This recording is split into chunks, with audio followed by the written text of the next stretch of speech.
my fellow readers, is iDarkSymphony777 with another fan fiction reading. As always, a link to the story will be in the description below. Please like the video, subscribe to the channel, click on that bell for notifications, leave a comment in the comment section below on your thoughts on the video, and finally, some my opinion. My opinion is not indicative of everyone in the world, so please respect that.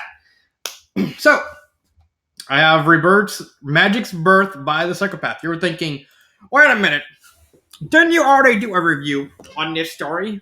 And I would say, yes. Yes, I did. However, if you recall, in Magic's Rebirth Sister's Memories, you can actually see it right here. I said, the only thing about these two stories I didn't like was the first story was very, very rough. It was very clunky, and it really needed to be polished.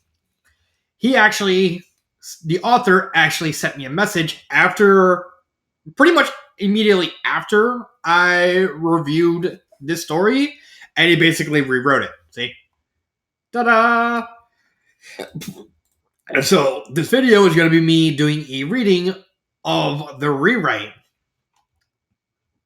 So, let us get to it. Beauty of Terrifying Potions. BTP. BOTP? Bop, bop. Bop, bop, bop, bop, bop, bop. Let's go. Twilight impatiently tapped a crystal table in a royal library with her hoof.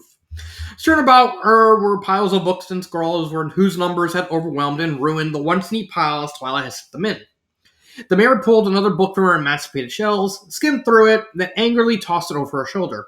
She screamed in frustration and in her fury, slammed her head into the table accidentally, yipping in pain. Spike peered around one of the doors. "Everything all right in there, Twilight?" he asked. "Yeah," Twilight grunted as she rubbed her forehead with her hoof. She buried her face and her forelegs on the table afterwards and started muttering something her assistant couldn't understand. The young dragon stepped in and waved some dust away from his face. "I don't speak mumble. Use your words," he sassed. "I can't find it," Twilight lamented. "Find what?" Spike said impassively as he looked in awe at the plane of books and scrolls before him. Wow, must have been a lot of books and scrolls. He thought he'd be used to Twilight's treatment of books when she became obsessed with something, yet here he was. Yeah. "The source of magic and life in Equestria," Twilight suddenly blurted. Spike dropped the books he picked up from the Sun Fright, or even the whole world. The mayor ruffled her own mane, clumping her strands together and created knots. "I found so many book theories from creatures throughout the decades, but they all contradict each other." She pulled a book from the tall pile and used them to fall and bonk Spike on the head. "Sorry," Twilight said with a nervous smile when her assistant rubbed his head and glared at her. "I'm just so annoyed." She raised her book she picked up. This one by Grass Mango claims that magic has always come from the land, that it permeated the world during its infancy and gave it life. Spike narrowed his eyes. That's just what it says is and what it can do. That doesn't explain the source. "Of course not," Twilight agreed loudly. "It's just empty trite from some pony trying to sound smart." Commentary YouTubers in a nutshell. Right there. Commentary YouTubers in a nutshell. I guess you can include me. Maybe. She tossed the book away and picked up another with a red cover from the Plains of Literature. This one by Cranberry Jam implies that life came to be on the planet, and when our souls interacted with it, it created primitive forms of magic, misunderstood by our ancestors. She tossed it and grabbed another, or this one by Truffle Parfum, who's supposed to be a renowned wizard. She took on a more distinguished appearance and gentle, merely voice. "Magic is always being around, as a natural product of the world. Merely unrefined at first, until finally mellowed and infused life into the planet. That is why we have such a vast array of." Spike dropped the pile of books he was carrying and looked in disgust at the dust and grime coating his claws. "Sounds like what the others are saying." Twilight nodded. "Exactly. There's still no mention of where it came from. Something just doesn't come into being out of existence." Got a point. She leaned against her forehead and sighed.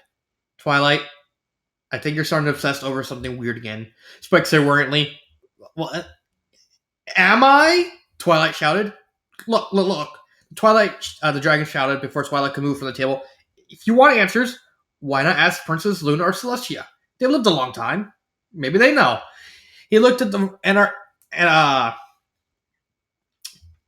something in my throat for some reason. He looked at the anarchic mess around him. Is that a real word? Anarchic.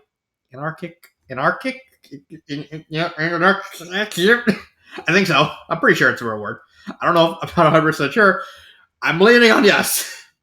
I'm just mispronouncing it like an idiot. Plus, their own library has things way older than even them. So maybe you'll get your answers from there, he suggested with a shrug. About the source of magic and life, Twilight grumbled. Yes, that too, Spike said with a nervous smile. Twilight pondered the info and then gave Spike a big hug. Thank you, Spike.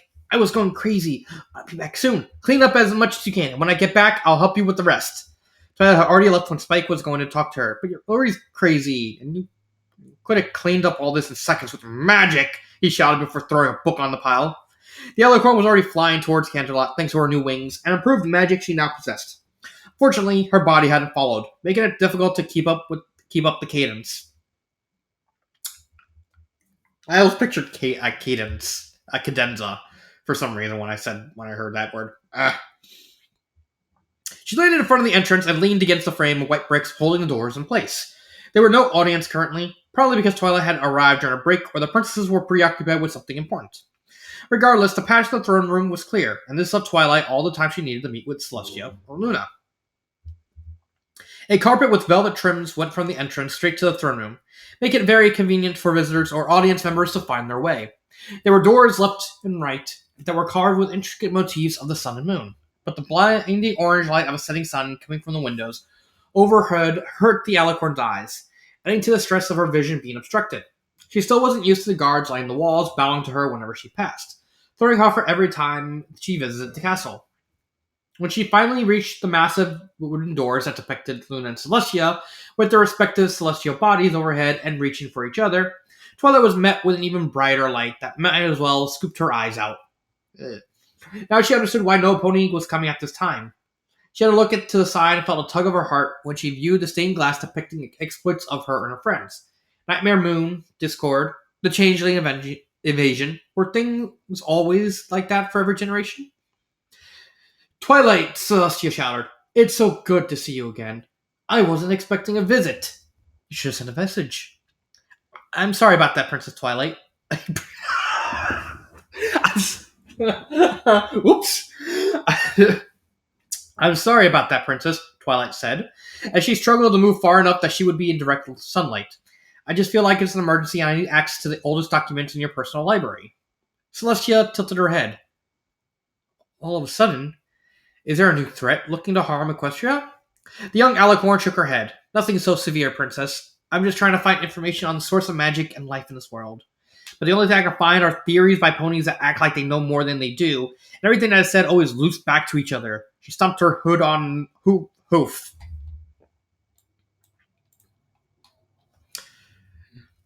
It's frustrating. Well, I could indeed give you access to the library, the mirror thought. I also thought that maybe you could tell me everything you knew. Celestia scoffed. I'm not that old, Twilight. But surely you've seen things that ponies today can only dream of. You must know about something. The white Alicorn shrugged. I'm sorry, Twilight, but I can't help you much. The lavender pony scratched her head. I mean, I found a few mentioning something about metal and their composition being light years ahead of our forging techniques now. Celestia physically jolted and stared at Twilight with wide eyes, something the guards took notice of. I didn't think much of it, but I found a few theories talking about flying metal. We have trains and Pegasi that can fly large chariots. Could it be meteors? Twilight continued to ramble as Celestia became stiff. I thought it was completely absurd. What does metal have to do with the source of magic? I mean, the composition is interesting, but... Twilight? Celestia interrupted her. Sorry, Princess, Twilight chuckled. I guess I've been trying to piece together everything since the spell I used to rename me into an alicorn. Celestia jolted once again, causing... missing missing an apostrophe mark right there. Yep. Celestia jolted once again, causing the guards to chip forward somewhat. It was weird, Twilight continued. I could feel the age of the world we were in, and that something else was residing in here. I used that feeling to create several simple spells, but I haven't been able to pinpoint that feeling since Twilight! Celestia bellowed. She glared at the guards and waved them away. When the doors finally slammed shut, Celestia spoke once again. That spell was indeed to get you to become an alicorn by recognizing the value of magic and the individuals beyond the mark, something rulers have forgotten in the past. But you, she slouched against her throne and started laughing uncontrollably. You're the first pony to actually connected with the true purpose of the spell. I can't believe it. Celestia started. Not Celestia.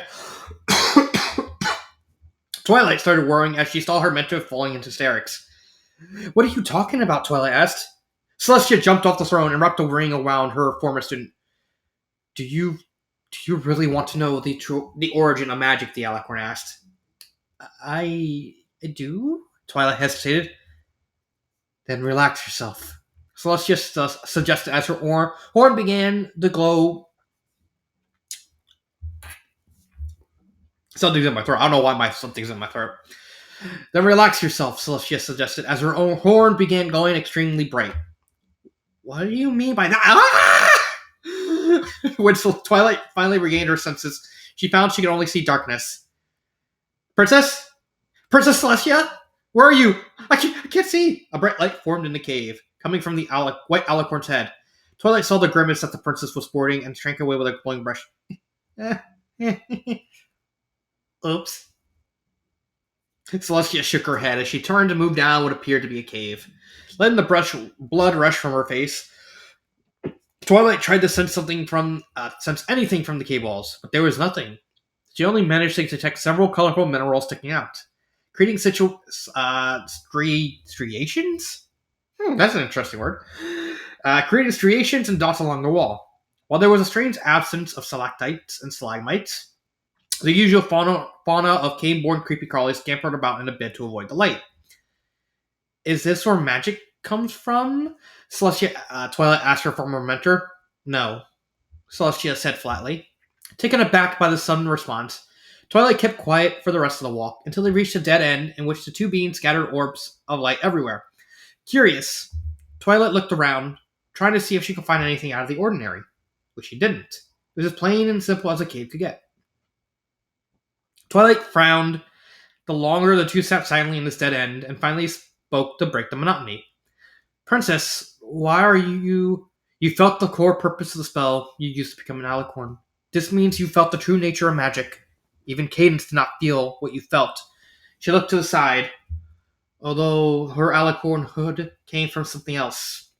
So I suppose it wouldn't work, and Starswell helped us concoct the spell while we added it to it without his knowledge. What? Celestia heaved a sigh and leaned against the rocky walls. She closed her eyes and grimaced slightly, as though she were reminiscing about something unpleasant. Magic wasn't always around, Twilight. At least, not in the sense you are aware of. It's a byproduct that somehow changed the world. Byproduct of what? Twilight asked. The white alicorn shrugged. Fuel? Energy? Both? We don't know the intricacies of the world at the time. I'm afraid the chance is lost for us. She passed a hoof through her mane. We were barely even aware of ourselves. Twilight took a few steps back as she parsed Celestia's words. So what are you talking about, Princess? It sounds like you were babies at the time. So we weren't babies. Twilight, Celestia interjected. My sister and I were something completely new. Something fully foreign to you. Something not technically alive. She exhaled and leaned forward, opening her eyes. Okay, before I continue, this whole bit with Cadence, this was actually mentioned, foreshadowed in Sister's Memories. They talk about a pink energy. Guess what Cadence fur color is. and how people interacting with they were trying to make a new energy, and whenever they tried to use it, turn people into crystals. Yeah, yeah. Okay, so where was I? Okay, opening her eyes. Twilight noticed that the alicorn's eyes had changed color. They were now solid black, with a glowing white ring serving as the iris, and a solid yellow light acting as a pupil. What's happening? What? Your, your eyes, she said with a cracking voice. What you call magic came from those who came before. The ones who ruled the planet before ponies. Minotaurs, changelings. Before any of that came to be, Celestia scratched the back of her neck. While I can attest to the source of their lives, the source of ours is because of magic. The byproduct of their waste, their energy, the waste, she explained. Twilight paced around horrified. But that can't be. You're saying our magic is just trash? Celestia giggled. Of course not. It's called something else. Twilight looked indignated. But you just called it waste. Celestia shrugged with a smile. I did, but that's basically what it is on the surface. I'm not sure how, but it manifested in some kind of new form, self replicated, and became as it is. A form of malleable energy that permeates nearly every being in the world now. She casually kicked aside the small petals that fell from the ceiling. Magic is still relatively young, actually. It still wasn't fully as it was when we found the world as it now. Twilight choked on her words several times before she managed to get the words out. Okay. Does that mean the world is. You. You said.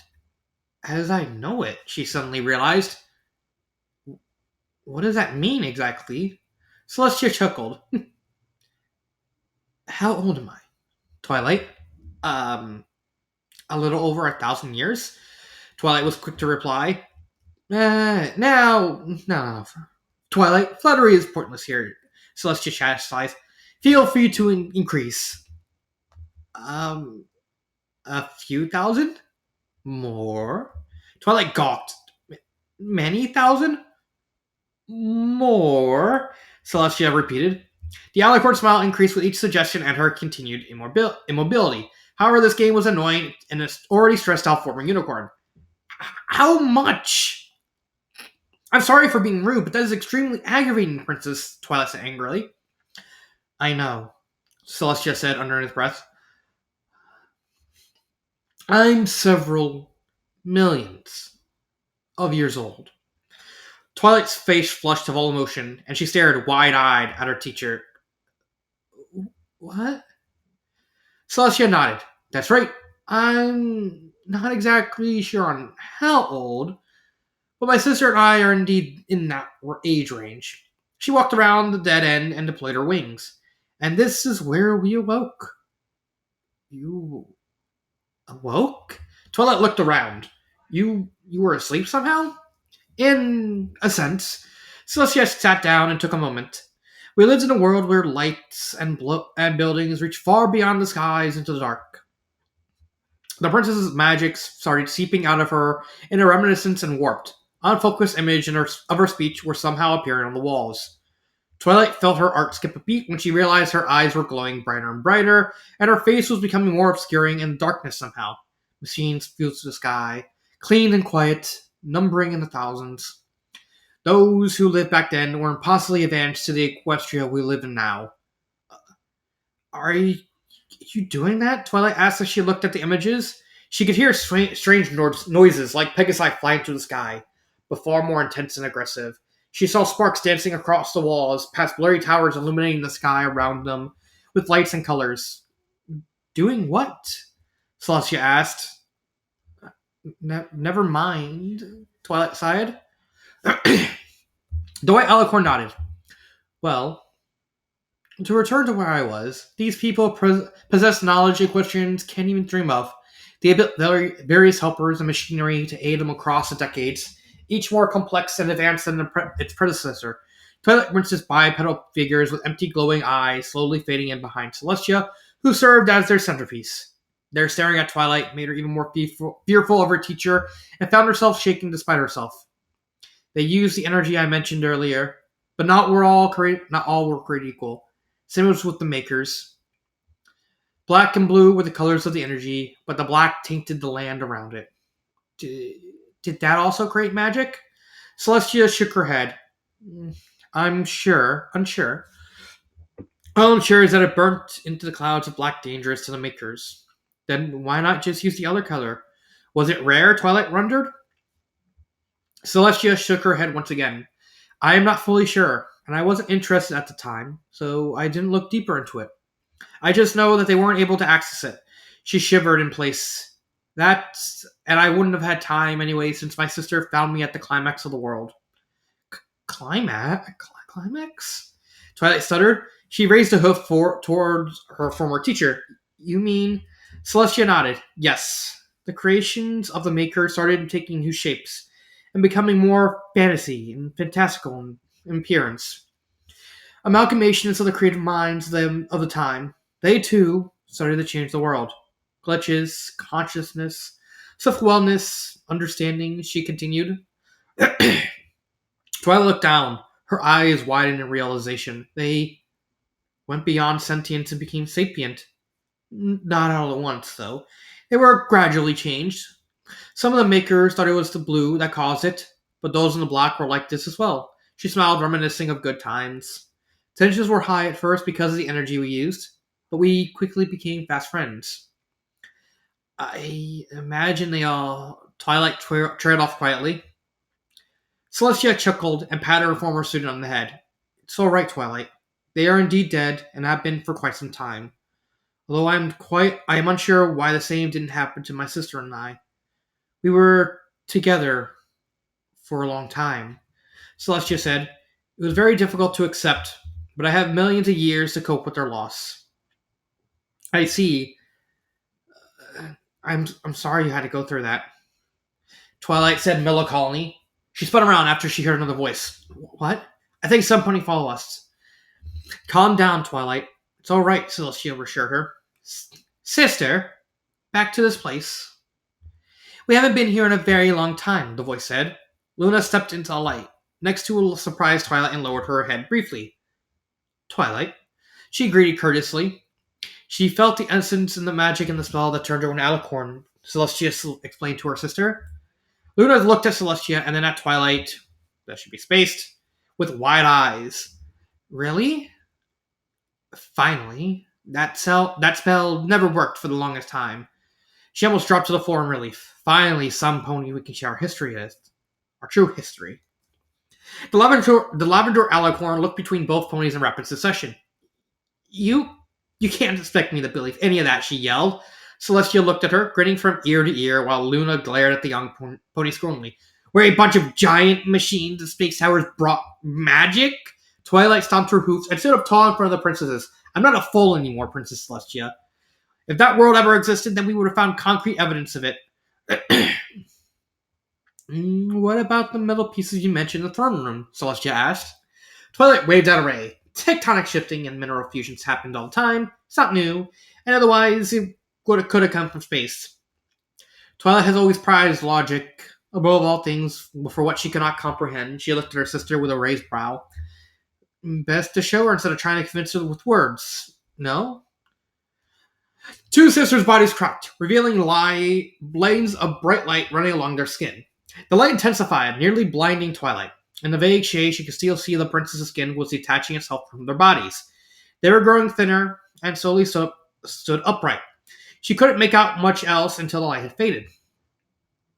The Lavender Alicorn had gone pale when she saw the rulers of what the rulers of Pony kind looked like this whole time. 1,000 years, maybe even more, and they never knew. They were thin beings made of metal, plates overlapping each other, creating thin sheets of armor on a very thin body. Their mane and tail had fused together into one wavy substance that grew and fluttered from the top of their heads and dragged low along their backs. Luna's eyes imitated Celestia's, save for the deep blue light. Along what would have been their skin, the lines of light remained, gently glowing and fading as time went on. They floated above the ground. Their hind hooves had become pointed. This is what we really look like, Celestia said. Her voice had a drone into it like the treble had been boosted. Confused, Twilight looked around frantically to try and find Celestia's mouth, but failed. Uh, how are you saying that with no mouth? Their faces were smooth and elongated as those who still had muzzles. They were featureless. No nostrils, no fur, no mouths. What they seemed to be a complete mystery. Whirring and metallic grinding came from Luna as she stretched her limbs and joints. It's good to be in our bodies again.